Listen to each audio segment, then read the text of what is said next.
တလောက်ဒေါ်လာ900 1000ရတယ်ဆိုပြီးတော့သူများကျန်းထဲတိုင်းလည်းမယုံကြနဲ့ခုခက်မှာအလကားဆိုတာဘာမှမရဘူးကိုစူးစမ်းရင်စူးစမ်းသလိုစူးစမ်းတလောက်ပဲရတယ်ဒါပေမဲ့ကိုစူးစမ်းပုံစူးစမ်းနီးမှန်တော့တလောက်ဒေါ်လာ200 300လောက်ကတော့ Telegram ကနေအသာလေးရှာလို့ရတယ် Crypto airdrop တွေကနေဒီလိုလောက်ရင်ပတ်စံရတယ်ပတ်စံတပြားမှရင်းနှီးစရာမလိုပဲတလောက်ဒေါ်လာ100 200လောက်အစေးရှာလို့ရတယ်ဘာညာဆိုပြီးတော့မဖြတ်နိုင်တာတွေဖြတ်မှုတ်ခက်ခဲတဲ့အရာတွေဒီဗီဒီယိုထဲမှာလုံးဝမပါဘူးဒီဗီဒီယိုထဲမှာအဓိကပါမယ့်အကြောင်းအရာတွေကတော့ Telegram monetization ကဘယ်လိုလုပ်တာလဲ Telegram channel နဲ့ group ကဘာတွေကွာလဲ Telegram နဲ့ဝင်ငွေရအောင်ဘယ်လိုရှာလို့ရလဲ Telegram channel မှာ subscriber များအောင်ဘယ်လို marketing ဆင်းရလဲဆိုတဲ့အကြောင်းအရာတွေအပါအဝင်ကျွန်တော် Telegram နဲ့ဝင်ငွေဘယ်လောက်ထိအောင်ရှာနိုင်လဲဆိုတဲ့အကြောင်းအရာတွေကိုဒီဗီဒီယိုထဲမှာကြည့်လိုက်ကြအောင်ဗီဒီယိုမစခင်ပြောစရာလေးတစ်ခုရှိတယ်ကျွန်တော်နာမှာ video editing service နဲ့ video editing course နှစ်ခုလုံးရှိပါတယ် video editing service မှာကျွန်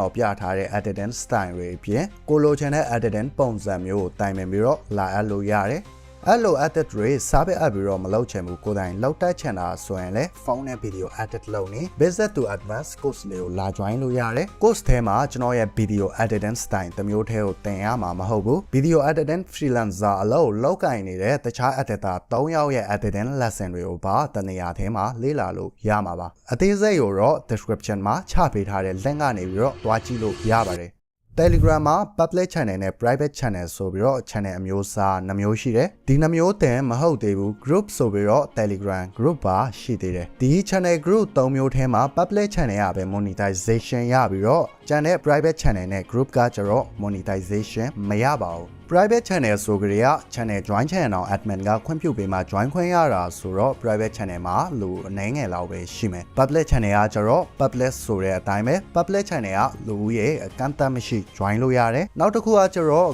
group ကလည်း public group နဲ့ private group ဆိုပြီးတော့ group အမျိုးအစား2မျိုးရှိတယ်private group က link နဲ့ invite လုံးမှာ join လို့ရတာဆိုတော့ private group ကလည်း private channel လိုပဲလူရဲ့အကန့်အသတ်နဲ့လက်ခံလို့ရတယ် public group ကလည်းထူထူပြောစရာတော့မရှိဘူး public channel လိုပဲလူရဲ့အကန့်အသတ်မရှိ join လို့ရတယ်ဒီ channel group အကိုလုံးကကိုအသုံးချတတ်ရင်ချတတ်တယ်လို့ဝင်ငွေတွေကျန်းနေအောင်ရှာလို့ရတယ်အဲ့လိုဝင်ငွေတွေကျန်းနေအောင်ဘယ်လိုရှာရလဲဆိုတဲ့အကြောင်းအရာတွေကိုတော့ဗီဒီယိုရဲ့ရှေ့မှာပဲဆက်လိုက်ကြအောင်လောလောဆယ်ကတော့ဒီ channel group ၄ခုထဲက public channel တစ်ခုပဲဘာလို့ monetization ရတာလဲဆိုတာကိုဆက်လိုက်ကြအောင် Telegram monetization ဆိုကြရသူများတွေကကို channel မှာ ATS ကြော်ညာတွေလာထဲတယ်ကြော်ညာထဲတယ်ဆိုကြရလူအနည်းငယ်လောက်ပဲရှိမဲ့ private group မှာတော့ကြော်ညာလာထဲမှာမဟုတ်ဘူးအဲ့ဒါကြောင့်ကျွန်တော်တို့ဒီ private group နဲ့ channel ကိုခဏဘေးခောက်ထားလိုက်မယ် so ကျွန်တော်တို့ဒီနေရာမှာ public channel နဲ့ public group ဆိုပြီးတော့နှစ်ခုပဲကျန်တယ်ဒီနှစ်ခုလုံးကလည်း public channel တူ public group က monetization မရပါဘူးပြောတာရှင်းလားမသိဘူး public channel မဟုတ်ဘဲနဲ့ group က monetization မရတာအကြောင်းကတော့ Telegram group မှာ user တွေကိုလုံးဝ post တွေတင်နိုင်တယ်အဲ့လို user ကိုလုံးဝ post တင်နိုင်တဲ့ဂျားထဲကို Telegram ကနေပြီးတော့ ADS တွေလာထည့်လိုက်ရင်မလိုလားအပ်တဲ့ပြဿနာတွေအများကြီးဖြစ်သွားနိုင်တယ် like ADS အတုတွေလောက်ပြီးတော့ user တွေကအချင်းချင်း scam လောက်လာမယ် scammer တွေက monetization ကိုအလွဲသုံးစားလောက်လာမယ် etc ဒါဗီဒီယိုရဲ့အဓိက topic မဟုတ်လို့ဒီဘက်ကိုတော့မလဲတော့ဘူးဒီ channel group channel နှစ်ခုထဲက public group ကလည်း monetization မရဘူးဆိုတော့ဒီ group ကိုလည်းခဏဘေးဖယ်ထားလိုက်မယ် so ကျွန်တော်တို့ဒီနေရာမှာ public channel တစ်ခုပဲကျန်တော့တယ် Telegram ရဲ့ official monetization ကလည်းဒီ channel တစ်မျိုးပဲရတယ်ပုံမှန်အားဖြင့် Telegram monetization ရမှာတော့ YouTube Facebook တွေလို့တွားလျှောက်စရာမလိုကို Telegram channel က public channel ဖြတ်ပြီးတော့ subscriber 1k ပြည့်တာနဲ့ monetization ရတယ်တခြားဘာဆိုဘာမှမလိုအပ်ဘူးအဲ့လို subscriber 1k ပြည့်တာနဲ့ monetization auto ရတဲ့ public channel ထောင်ဖို့တွားရလဲစောက်ရအောင်မှလွယ်ကူလွန်းနဲ့ subscriber 1k ပြည့်အောင်လုပ်မို့ရလဲအရန်အောင်မှလွယ်ကူလွန်းနဲ့ဒါလွန်ခဲ့တဲ့2လ3လလောက်ပါကျွန်တော် Telegram channel subscriber 1k တပတ်နဲ့ပြည့်လို့ mind လေးတင်ထားတဲ့ပုံဒါကကျတော့ခုလက်ရှိကျွန်တော်ရဲ့ Telegram channel ရဲ့ subscriber Telegram channel က YouTube TikTok လို့ for you page မှာမသွားတာ Telegram subscriber ရှာရတာခက်တယ်ဘာညာ What the fuck bro Telegram marketing center YouTube Facebook တွေထက်အများကြီးဟိုမှာလွယ်လွန်းတယ်ဒီ social media တွေပေါ်မှာနေရာတည်တည်လေးတစ်ခုရအောင်လုပ်လိုက်တာနဲ့ကို Telegram channel မှာ subscriber တွေကဖိတ်ခေါ်စရာမလိုဘဲနဲ့ auto ရောက်လာလိမ့်မယ်အဲ့လိုကို channel မှာ subscriber တွေ auto ရောက်လာမှုအတွက်ဆိုရင်တော့သူတို့အတွက်မရှိမဖြစ်လိုအပ်မဲ့အရာတွေကိုကျွန်တော်တို့ရဲ့ Telegram channel မှာပေးမှုလိုအပ်တယ်ဘယ်လိုမျိုးလဲဆိုတာတော့ကျွန်တော်ဥပမာထားပြီးတော့ပြပေးမယ်ဒါကကျွန်တော် Telegram channel စထောင်တော့ကျွန်တော်တက်တော့မှာတင်လိုက်တဲ့ဗီဒီယို ခုတလောလူတောင်းများနေတဲ့ဒီ application land တွေကို free နဲ့ရမယ်ဆိုရင်ဟုတ်ပါတယ်ဒီ software land တွေအပြင်ကျွန်တော်ရဲ့ဒီ video မှာအသုံးပြုနေတဲ့ icon sound effect ဒါတွေတင်မဟုတ်သေးဘူး video editor တိုင်းတွက်လိုအပ်တဲ့ material ပေါင်း200ကျော် background music sound effect အကူလုံးတနေရာထဲမှာအဲ့ဗီဒီယိုတင်ပြီးတော့တပတ်ကျော်2ပတ်လောက်မှာပဲကျွန်တော် channel က subscriber 2k လောက်ရသွားတယ်အဲ့လိုနဲ့ပဲကျွန်တော်မြန်မာ font alert တွေ share ရဲ Telegram channel မှာတင်ပေးတယ်အပြင်မှာမရတဲ့ photo တွေကို AI နဲ့ generate လုပ်ပြီးတော့တင်ပေးတယ်ပြောရမယ်ဆိုရင်တော့ edit နဲ့ဆိုင်တဲ့အရာတော်တော်များများကိုကျွန်တော်ရဲ့ Telegram channel မှာတင်ပေးတယ်တက်တော့မှာဗီဒီယိုတင်တိုင်းလဲဗီဒီယိုရဲ့အဆက်ဒါမှမဟုတ်ဗီဒီယိုထဲကအရာတွေကိုကျွန်တော်ရဲ့ Telegram channel မှာတင်ပေးတယ်အဲ့ဒါနဲ့အားမရလို့ကျွန်တော်ရဲ့ video editing course ကို premier လေးလုပ်ပေးတယ်ဘယ်လိုမျိုးလဲဆိုတော့စကားမဆက်ကျွန်တော် edit ဘယ်လိုလုပ်လဲ edit မှာ AI တွေကိုဘယ်လိုတွဲတောင်းလဲဆိုတာတွေ editing tutorial တွေကျွန်တော်အရင် video edit လုပ်တော့ record တွေအားစ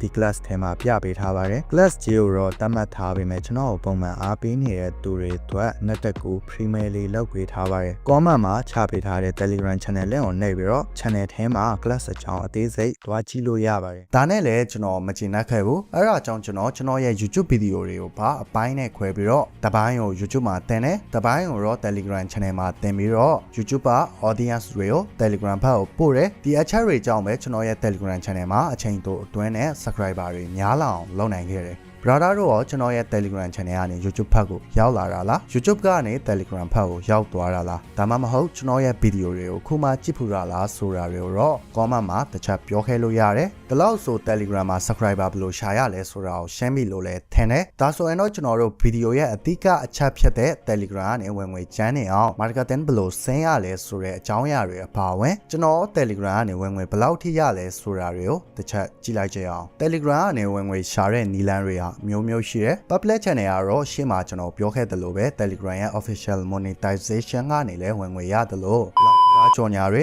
2D 3D ကြော်ညာတွေကနေလည်းဝင်ငွေတွေကျန်းနေအောင်ရတယ်လောက်ကြော်ညာတွေကိုလည်းအထင်မသေးနဲ့အောင်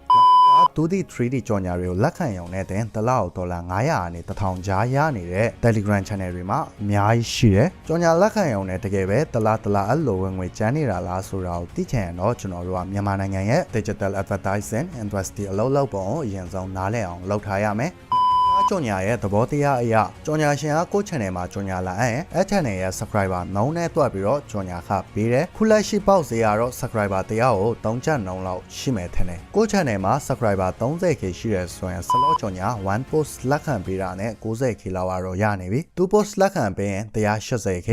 ဒါပေမဲ့ကြော်ညာတွေကအဲ့လို subscriber တရားကို3ချက်နှုန်းနဲ့ကို channel ကိုလပြ9ကြတယ်အဲ့လိုလပြ9တဲ့နေရာမှာလဲကိုက channel မှာကြော်ညာအပ်တဲ့လူ2ယောက်ထိကိုလက်ခံလို့ရတယ်အကြံဖြန့်တွက်ရအောင်မှာ subscriber 30k ရှိတဲ့ channel တစ်ခုမှာကြော်ညာရှင်ကကြော်ညာ post 3ခုစီလပြအပ်တယ်ပဲထား9သိန်းခွဲလောက်ကတော့အသာလေးကိုရနေပြီဒါတော့လောင်းကြော်ညာပဲရှိသေးတယ် 2D 3D ကြော်ညာတွေကမပါသေးဘူးလောင်းကြော်ညာကိုလပြယူထားလဲ 2D 3D ကြော်ညာကိုတော့တရက်စာတရက်ယူပြီးတော့လပြယူထားတဲ့ channel မှာပြန်တင်လို့ရတယ် Telegram channel ကိုတခြားလေးအချိန်ပေးပြီးတော့ run မယ်ဆိုရင်တော့ကျွန်တော်တို့ခက်မှန်းချေတောင်မှာတစ်လောက်10သိန်းဝန်းကျင်လောက်ကတော့အသာလေးကိုရှာလို့ရတယ်ဒါတော့ကျွန်တော် channel တစ်ခုစာပဲပြောရသေးတယ်ကျွန်တော်တို့ကြည့်နေကြ movie channel တွေဆိုရင် admin တယောက်ထဲက channel 10ခုလောက်ကင်ထားတာမျိုးတွေလည်းရှိတယ်အဲ channel 10ခုထဲမှာတချို့ channel တွေက 10k 20k 50k နောက်ဆုံး subscriber 100k ထိရှိတဲ့ channel တွေပါရောကင်ထားတဲ့လူတွေရှိတယ်ခဏအဲ့လိုပဲလပြ subscriber တယောက်3ကျပ်နှုန်းနဲ့ဒါမျိုး channel အများကြီးကင်တဲ့သူတွေရဲ့ဝင်ငွေ